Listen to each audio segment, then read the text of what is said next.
2023 വാർത്തകളിൽ നിറഞ്ഞു നിന്നതിൽ പ്രധാനമായിരുന്നു KSRTCയും ശമ്പള പ്രതിസന്ധിയും. പരിഷ്കാരങ്ങളും സമരവും പണിമുടക്കും അവസാനം ഗതാഗത മന്ത്രി വരെ മാറി. എല്ലാവരെ പോലെയും പുതുവർഷത്തെ പ്രതീക്ഷയോടെ സ്വീകരിച്ചവരായിരുന്നു KSRTCയിലെ ജീവനക്കാരും. എന്നാൽ പ്രതിസന്ധികളും പരിഷ്കാരങ്ങളും മാത്രമായിരുന്നു ഒരു വർഷക്കാലവും. K-സ്വിഫ്റ്റും ഇലക്ട്രിക് ബസും ഗ്രാമവണ്ടിയും സിറ്റി സർക്കുലറും തുടങ്ങി നിരവധി പരിഷ്കാരങ്ങളായിരുന്നു മലയാളിയുടെ സ്വന്തം ആനവണ്ടിക്ക് 2023.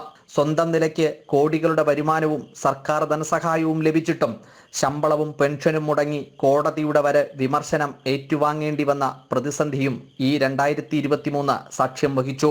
ഒടുവിൽ ഗഡുവിനത്തിൽ ശമ്പളമെന്ന നില വരെ, പരിഷ്കാരങ്ങളെയും വകുപ്പിനെയും വകുപ്പ് മന്ത്രിയെയും വരെ എതിർത്ത് തൊഴിലാളികളുടെ സമരം തെരുവിലാളിക്കത്തി.